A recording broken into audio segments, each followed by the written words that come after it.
NATO sekarang sedang menggelar latihan perang udara di sekitar Kaliningrad, wilayah Rusia yang paling rentan. Dan orang-orang Rusia secara terbuka menyebutnya sebagai latihan untuk perang di masa depan. Sekarang, inilah bagian yang membuat semuanya jadi jauh lebih buruk bagi Kremlin. Putin sendiri yang menyebabkan semua ini. Dan kita akan membahas bagaimana dia melakukannya sebentar lagi. Tapi sekarang Putin melakukan apa yang selalu dia lakukan setiap kali dia dalam masalah. Sekarang dia menyerang warga sipil Ukraina, berharap bisa menunjukkan semacam kemenangan kepada rakyat Rusia yang mulai lelah dengannya. Sayangnya, itu juga tidak berjalan seperti yang dia harapkan. Ukraina sekarang mulai bangkit kembali setelah serangan kriminal Putin, dan ekonomi Rusia kini runtuh di depan mata kita. Beberapa perusahaan terbesar Rusia telah kehilangan hampir sepertiga nilainya hanya dalam satu hari. Tidak ada negara yang bisa bertahan dengan kondisi seperti itu. Dan seperti yang kalian tahu, Putin mungkin tidak akan bisa bertahan dari ini. Sekarang, seolah semua ini belum cukup buruk, kemarin adalah hari kemerdekaan Ukraina. Para pemimpin dari seluruh dunia terbang ke Kiev untuk merayakannya. Dan salah satu dari mereka datang membawa hadiah yang tidak ada seorang pun yang menduganya. Sebuah kesepakatan senjata yang bisa berdampak besar pada perang ini. Jadi mari kita bahas semuanya, dimulai dengan serangan yang digunakan Putin untuk memulai semua ini. Tanggal 21 Agustus adalah malam yang mengerikan bagi warga sipil Ukraina, khususnya bagi warga sipil yang tinggal di Kryvyi Rih, kampung halaman Zelensky. Pada malam ini Rusia melakukan serangan yang disebut double tap pada sebuah pusat perbelanjaan di Ukraina. Double tap berarti persis seperti namanya. Pertama, Anda menyerang sebuah target dan menyebabkan kerusakan sebanyak mungkin. Lalu Anda menunggu. Anda menunggu sampai para petugas penyelamat tiba dan para medis serta pemadam kebakaran mulai mengevakuasi orang-orang dari reruntuhan. Dan kemudian Anda menyerang tempat yang sama lagi secara khusus menargetkan para penyelamat. Sekarang, sebelum kita membahas korban jiwa, berikut adalah cuplikan aksi teror murni yang dilancarkan Putin.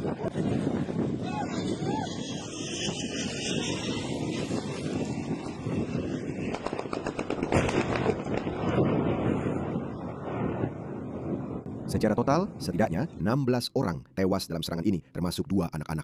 Lebih dari 130 orang terluka, termasuk 23 anak-anak lainnya. Dan di atas itu semua, masih ada 9 orang yang hilang, termasuk 2 anak-anak berusia antara 10 hingga 16 tahun.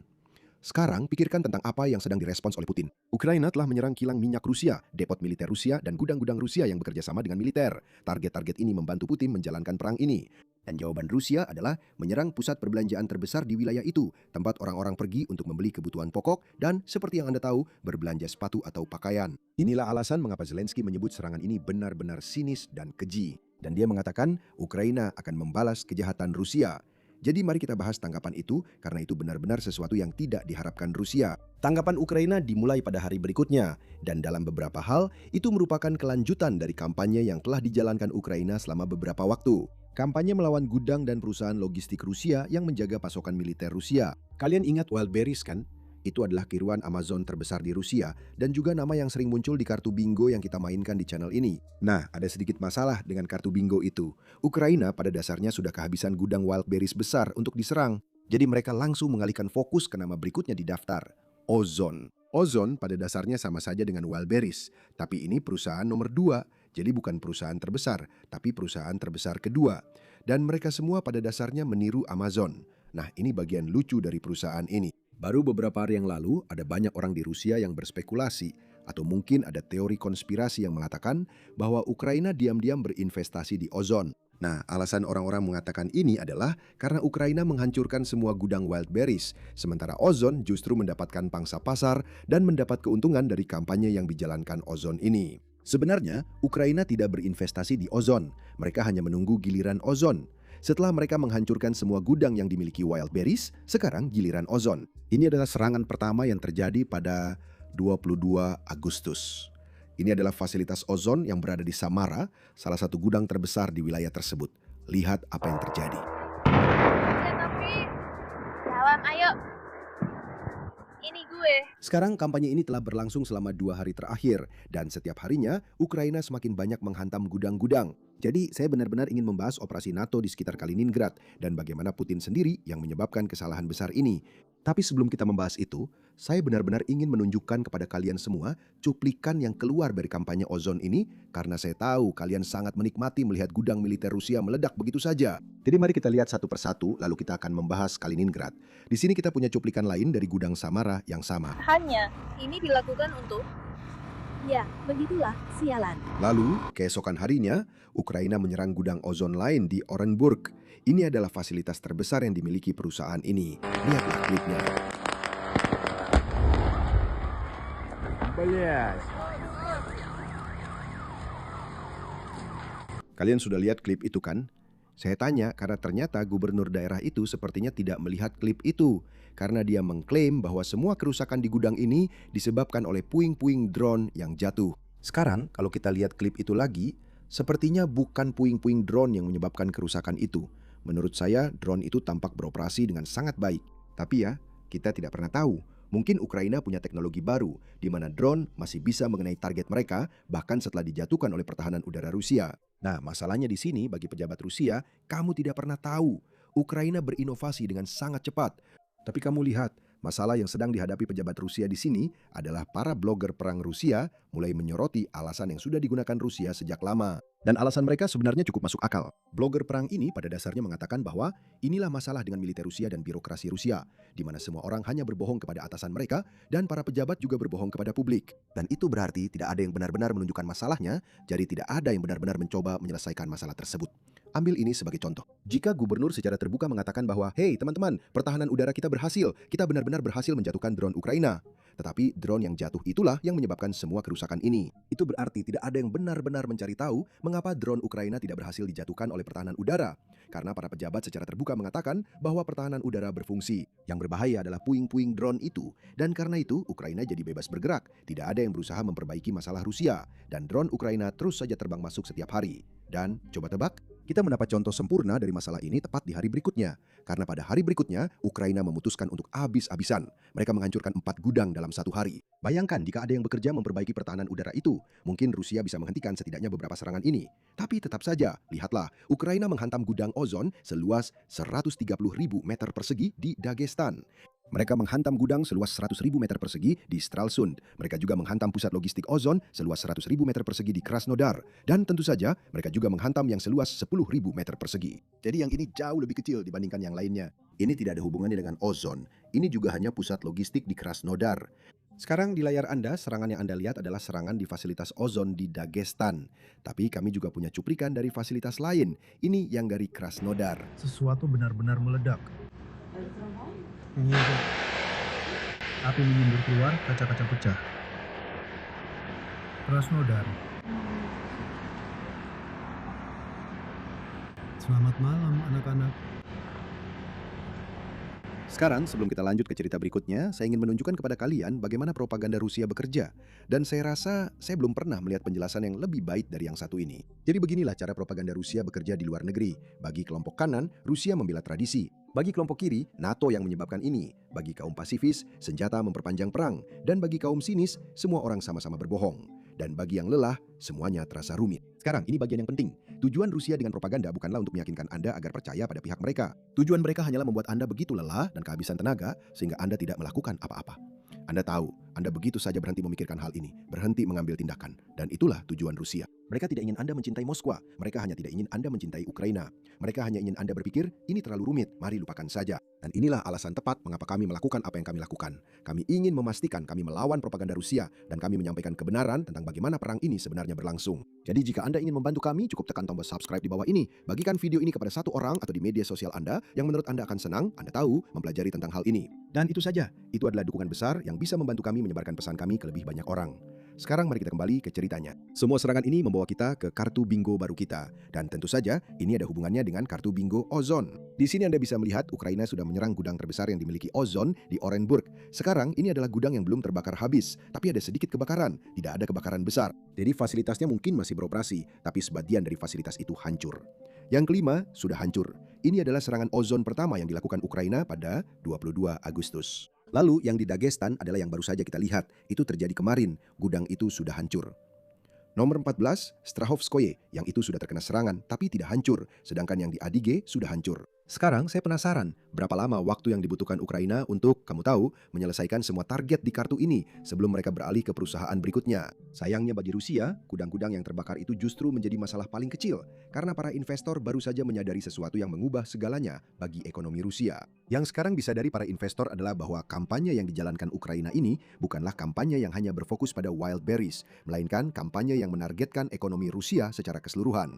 Pada dasarnya, Ukraina ingin menargetkan setiap perusahaan yang membantu militer Rusia. Dan itu berarti sangat sedikit perusahaan yang benar-benar aman di dalam Rusia. Jadi ingatlah semua ini dan lihatlah apa yang terjadi pada pasar saham Rusia kemarin. Hampir semua perusahaan mengalami penurunan dan mereka kehilangan sejumlah besar uang. Lihatlah Ozon di pojok kiri bawah. Perusahaan itu kehilangan 25% hanya dalam satu hari. Dan faktanya, pada saat hari itu berakhir, penurunannya hampir 30%.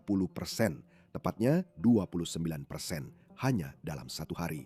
Itulah kenyataan ekonomi Rusia saat ini. Sekarang sayangnya untuk Vladimir kecil, dia tidak bisa terlalu lama memikirkan masalah ini karena dia punya masalah yang jauh lebih besar dan itu berkaitan dengan cengkeraman Rusia atas Kaliningrad. Begini maksud saya. Seperti yang mungkin sudah diketahui sebagian dari kalian, Kaliningrad adalah bagian wilayah Rusia yang sebenarnya tidak terhubung langsung dengan Rusia. Ini adalah wilayah terpisah yang terletak di Laut Baltik. Wilayah ini terjepit di antara Polandia dan Lituania, benar-benar terputus dari daratan utama Rusia. Sekarang wilayah ini dipenuhi dengan banyak perlengkapan militer Rusia, tetapi sepenuhnya dikelilingi oleh NATO. Dan coba tebak apa yang baru saja dilakukan NATO minggu lalu? NATO mengerahkan sekitar 25 pesawat. Ngomong-ngomong, belakangan ini dikonfirmasi menjadi 50 pesawat di dekat enklave Kaliningrad milik Rusia pada tanggal 18 Agustus, termasuk jet tempur Amerika Serikat dan jet tempur Norwegia. Sebuah AWACS, pesawat perang elektronik langka IE-37B Compass Call, dan helikopter serang Apache. Formasi tersebut terbang berputar-putar di timur laut Polandia dengan fokus pada lingkungan elektromagnetik di sekitar Kaliningrad. Tentu saja NATO mengatakan ini hanya latihan ya, ini bukan sesuatu yang berkaitan dengan aksi Rusia baru-baru ini. Tapi pengerahan seperti ini jelas belum pernah terjadi sebelumnya. Sesuatu yang belum pernah dilakukan sebelumnya. Jadi mari kita lihat apa saja yang sebenarnya digunakan dan itu memberi kita sedikit gambaran tentang apa rencananya, apa pesannya. Mari kita mulai dengan EA-37B. Ini adalah pesawat yang unik dan langka. Ini cukup baru, desainnya juga cukup baru menurut saya. Dan pada dasarnya, ini adalah pesawat pengacau sial. Pesawat ini dibuat untuk mengganggu komunikasi, radar, sistem navigasi, apapun yang bisa Anda bayangkan. Inilah kemampuan yang benar-benar Anda butuhkan dalam konfrontasi dengan Rusia. Dan pesawat ini terbang sangat-sangat dekat dengan Kaliningrad. Jika Anda menggabungkan ini dengan semua pesawat lain yang terbang di wilayah tersebut, pada dasarnya ini adalah kesempatan NATO untuk mempelajari pertahanan udara Rusia di wilayah itu, termasuk tanda-tanda elektronik apapun yang dipancarkan oleh sistem Rusia. Sekarang tentu saja, secara resmi, NATO memang mengatakan bahwa ini sama sekali tidak ada hubungannya dengan Rusia, tapi secara tidak resmi ada pesan tersirat di sini. Dan di sini kita punya penjelasan yang bagus tentang apa pesan itu.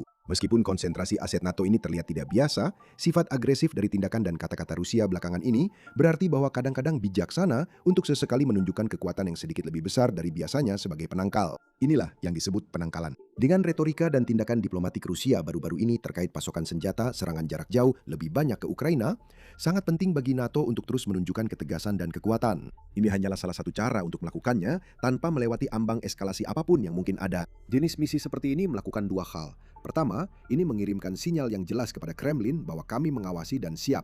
Kedua, dengan menggunakan paket operasi udara yang lengkap, hal ini menghindari kesalahan perhitungan di pihak Rusia. Kita tahu apa yang biasa dilakukan terhadap pesawat pengintai tak bersenjata yang terbang sendirian. Sekarang, ada teori lain yang beredar di internet, dan itu berkaitan dengan kemungkinan serangan Rusia terhadap NATO. Sekarang seperti yang kalian tahu, intelijen Amerika Serikat cukup bagus dalam hal rencana Putin. Bahkan Amerika Serikat sudah tahu bahwa serangan ini akan terjadi bahkan sebelum Putin melancarkan invasinya. Bahkan sebelum para jenderal Rusia tahu tentang invasi yang akan terjadi ke Ukraina, intelijen Amerika Serikat sudah mengetahuinya. Saya tidak tahu bagaimana caranya, tapi mereka sudah tahu. Dan sepertinya kemampuan intelijen itu masih berlanjut bahkan setelah perang ini dimulai. Dan selama beberapa minggu terakhir, mungkin bisa dibilang selama 2 bulan terakhir, kita banyak mendapatkan laporan dari media Amerika dan media asing yang pada dasarnya mengkonfirmasi bahwa, hey, intelijen AS. Intelijen memperkirakan akan ada semacam serangan atau eskalasi dari Rusia terhadap negara anggota NATO. Kita tidak tahu pasti apakah ini akan terjadi di Polandia atau di salah satu negara Baltik, tapi ada sesuatu yang sedang direncanakan Rusia, dan Amerika Serikat ingin memperingatkan semua orang, bukan? Sekarang, latihan ini bisa menjadi bentuk penangkalan yang pada dasarnya ingin memberitahu Putin, hey, jauhi apapun yang sedang kamu rencanakan, karena lihat bagaimana hasil rencanamu terakhir kali. Operasi militer khusus 3 hari itu masih berlangsung di tahun kelima. Mungkin, sekali lagi, ini murni spekulasi saja. Dan tentu saja, sejauh ini kami belum mendapat tanggapan dari Kremlin terkait apa yang baru saja dilakukan NATO di dekat Kaliningrad. Tapi kami punya beberapa pernyataan dari blogger perang Rusia, dan pernyataan-pernyataan ini sangat-sangat mengungkap banyak hal. Jadi mari kita lihat lebih dalam.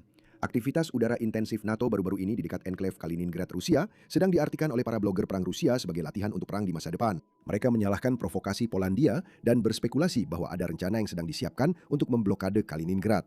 Saat ini, musuh sedang berlatih untuk perang di masa depan yang mereka sendiri prediksi akan dimulai pada tahun 2030-an. Serangan pertama akan ditujukan ke enklave barat kita. NATO menganggap Kaliningrad sebagai zona anti-akses dan penolakan wilayah udara. Oleh karena itu, mereka sudah melakukan pengintaian dan mencari kelemahan dalam pertahanan enklave tersebut.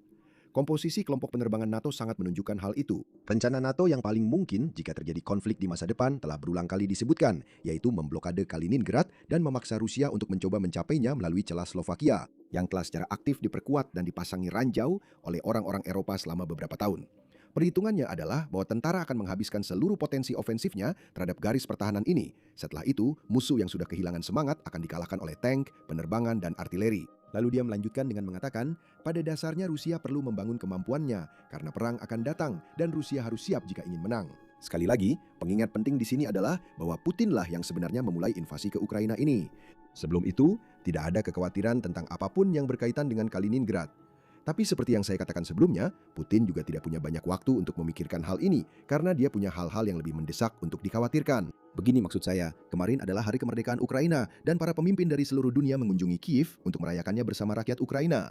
Salah satu pemimpin tersebut adalah Perdana Menteri baru Inggris, Andy Burnham. Dan dia datang membawa hadiah yang tidak diduga oleh Rusia. Cetak biru untuk rudal jelajah Storm Shadow buatan Inggris. Sekarang izinkan saya jelaskan mengapa ini sangat penting. Sampai sekarang Ukraina hanya bisa menggunakan Storm Shadow yang secara fisik diberikan Inggris kepada mereka, yang berarti Ukraina terbatas dalam kemampuan mereka untuk menyerang ke dalam wilayah Rusia menggunakan senjata ini, karena tergantung pada berapa banyak yang mereka terima. Nah sekarang mereka mendapat izin untuk memproduksi sendiri, dan itulah mengapa kata cetak biru digunakan. Izin ini memberikan Ukraina akses untuk memproduksi rudal-rudal ini secara lokal. Mereka bisa membangun pabrik, memulai jalur produksi, dan kemudian menembakkan sebanyak mungkin rudal ke dalam wilayah Rusia sesuai keinginan mereka. Namun tentu saja ada catatan penting di sini. Saya ragu Ukraina akan mulai memproduksi rudal-rudal ini besok. Kemungkinan besar ini akan memakan waktu. Secara pribadi saya tidak tahu berapa lama waktu yang dibutuhkan. Biasanya ini memakan waktu bertahun-tahun di masa damai, tapi penting untuk diingat bahwa Ukraina sedang berada dalam situasi perang. Jadi mudah-mudahan mereka bergerak jauh lebih cepat dibandingkan negara lain ketika harus membangun pabrik baru atau sistem baru untuk memproduksi rudal baru. Namun demikian, saya rasa kita akan mengetahuinya begitu kita mulai melihat semakin banyak Storm Shadow yang masuk ke wilayah Rusia. Sekarang, mudah-mudahan keputusan ini membuat malu beberapa sekutu lain yang juga berharap melakukan hal yang sama. Lebih khusus lagi, perusahaan-perusahaan Amerika yang masih menghalangi izin ASTK kepada Ukraina untuk membangun rudal Patriot. Sekarang, saya yakin kalian masih ingat cerita ini beberapa minggu yang lalu. Jadi pada akhir Juli, Zelensky datang ke Amerika Serikat dan salah satu fokus utama pertemuan itu adalah untuk mendapatkan izin membangun rudal Patriot atau pencegat Patriot di dalam Ukraina. Dan untungnya, dia benar-benar mendapatkan izin tersebut. Presiden Trump mengumumkan sendiri, dan kemudian Zelensky juga mengumumkan bahwa Ukraina sekarang memiliki izin untuk memproduksi rudal Patriot. Tapi kemudian izin itu tiba-tiba dicabut begitu saja. Dan kami memiliki beberapa laporan yang pada dasarnya mengatakan bahwa yang terlibat adalah perusahaan-perusahaan Amerika pembuatnya. Jadi saya kira ini seperti semua perusahaan militer yang membuat senjata untuk militer Amerika Serikat. Mereka menghalangi izin untuk memberikan akses kepada Ukraina agar bisa membangun rudal Patriot di dalam Ukraina. Nah, di sini saya ingin sedikit berspekulasi. Karena jika Gedung Putih benar-benar mengatakan iya, itu berarti militer juga sudah setuju. Militer tidak masalah jika Ukraina memiliki cetak biru untuk rudal pencegat Patriot agar mereka bisa memproduksinya.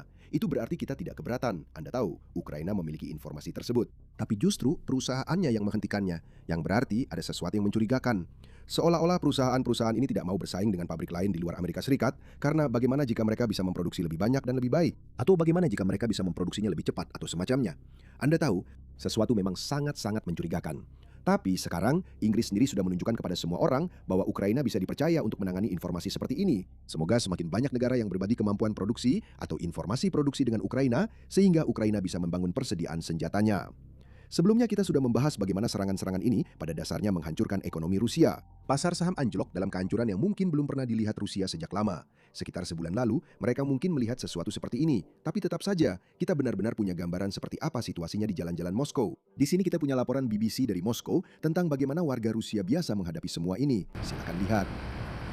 Untuk mengisi bensin saat ini di Moskow, Anda membutuhkan dua hal. Banyak waktu dan kesabaran ekstra. Antrean bensin tampaknya tidak ada habisnya. Kekurangan bahan bakar telah dilaporkan di banyak wilayah Rusia. Inilah hasil serangan drone Ukraina terhadap fasilitas minyak Rusia. Ya, saya belum pernah melihat antrian bensin di Moskow sepanjang ini sebelumnya. Pompa bensinnya sebenarnya sekitar 300 meter dari sini. Dan para pengemudi mengatakan bahwa mereka membutuhkan waktu sekitar 2 hingga 2,5 jam untuk sampai ke depan antrean. Tapi setidaknya di sini masih ada bensin.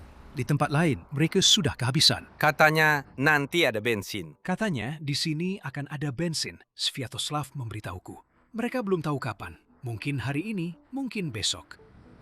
Untuk mengatasi krisis bahan bakar, Rusia sekarang mengimpor bensin. Luar biasa untuk sebuah negara adidaya energi. Serangan terhadap kilang minyak telah berlangsung selama berbulan-bulan. Tanggapan Ukraina terhadap serangan Rusia. Semakin lama, perang ini semakin dirasakan oleh rakyat Rusia sendiri. Dan selain itu, kita juga mendapat pesan dari Presiden Zelensky sendiri yang ia sampaikan saat perayaan Hari Kemerdekaan.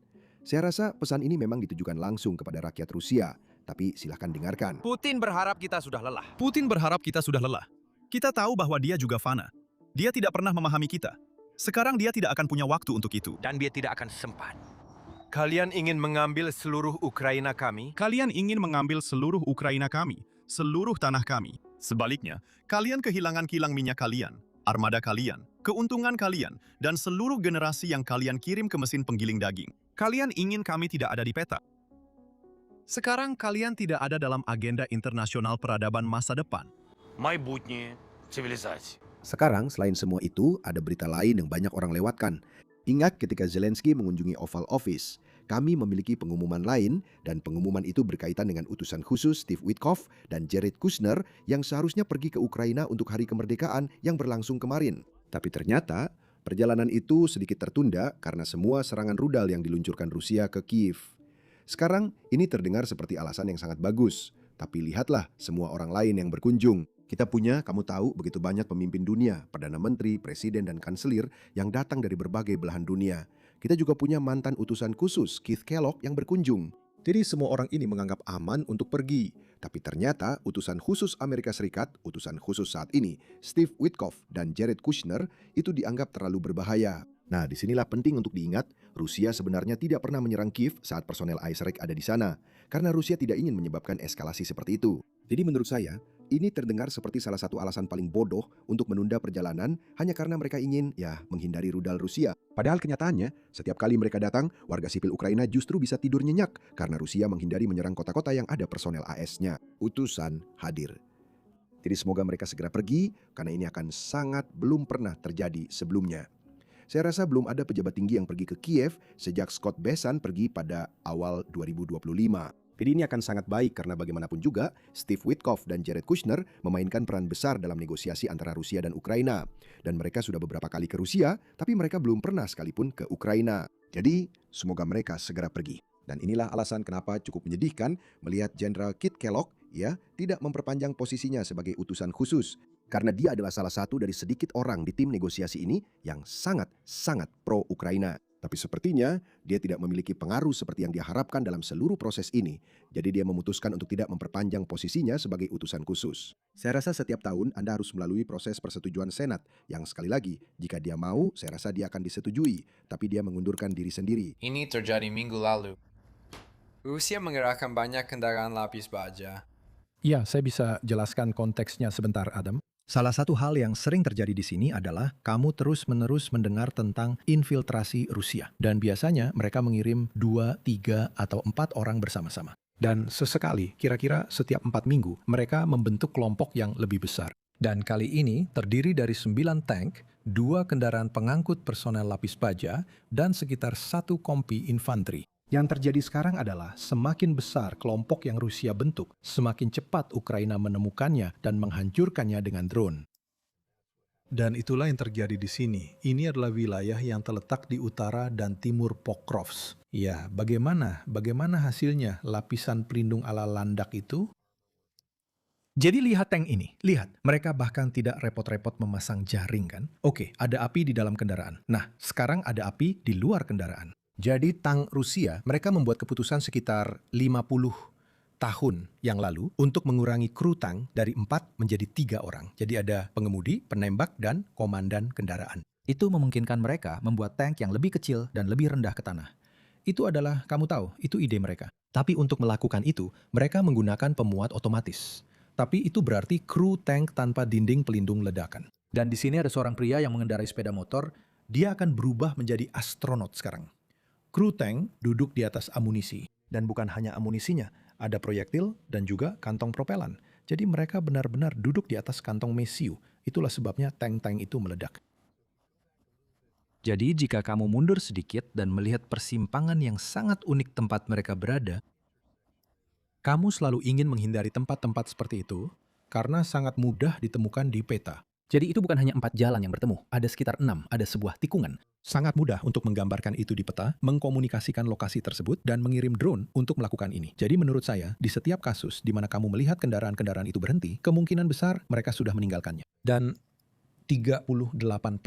Ya. Jadi palka itu terbuka di sana, orang itu sudah kabur. Kamu mengirim 100 kendaraan Rusia untuk berhadapan dengan pasukan Ukraina. 38% dari kendaraan itu ditinggalkan oleh kru Rusia. Dan angka itu tidak berubah dalam 3 atau 4 tahun terakhir. Jadi itu terjadi lagi. Kamu lihat tank ini? Tank itu sedang diam di sana. Kamu tahu, ini jelas masih ada awaknya. Tapi mereka juga akan segera dipromosikan jadi astronot di sini. Jadi kita punya satu set lengkap. Itu adalah sistem peluncur roket ganda Grad. Kita melihat alasan kenapa Rusia tidak bisa menempatkan elemen perang manuver darat dalam jumlah besar dan mengerahkan mereka ke depan. Ini terjadi setiap saat. Kamu tahu, salah satu alasan lain kenapa kendaraan-kendaraan ini tidak berjalan dengan baik adalah karena bahan bakar sulit didapatkan. Sistemnya begitu korup, sehingga jika seseorang mendapatkan 500 galon solar, mereka mengubahnya menjadi 600 galon solar dengan menuangkan Windex ke dalamnya kan?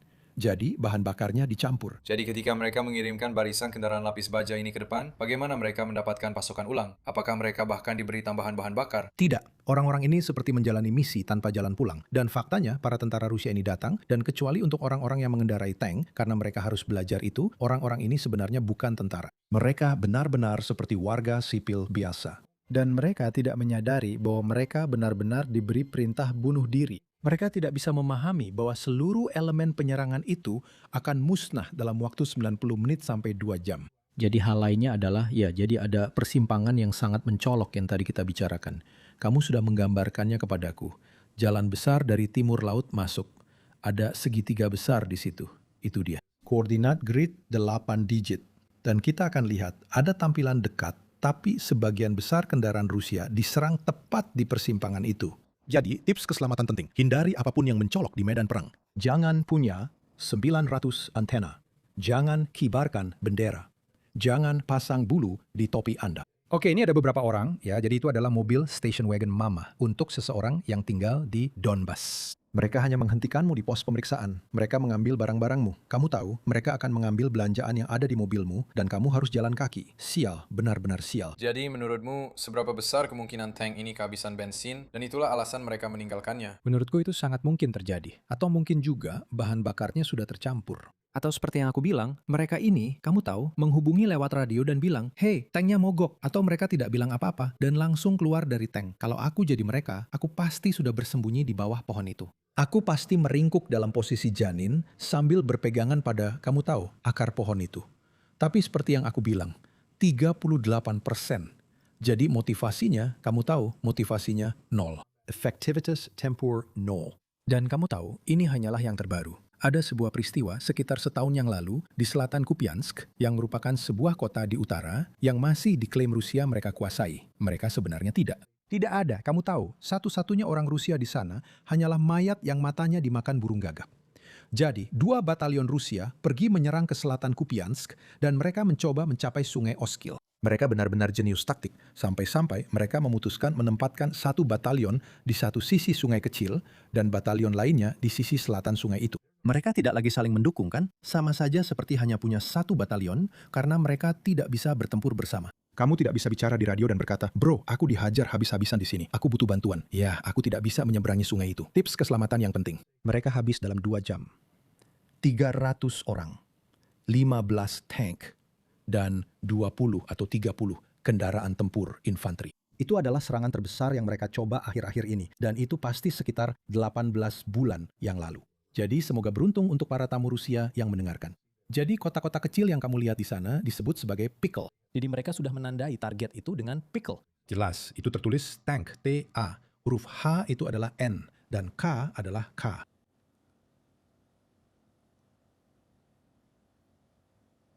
Boom.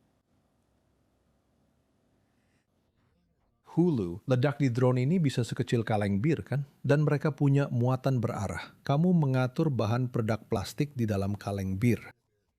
Dan itu bisa menembus, kamu tahu, baja setebal 10 inci. Dan jika kamu melapisi ruang kosong di muatan berarah itu dengan cakram tembaga, ketika bahan peledak plastik meledak, itu memfokuskan plasma yang dihasilkan dari ledakan bahan peledak tinggi itu.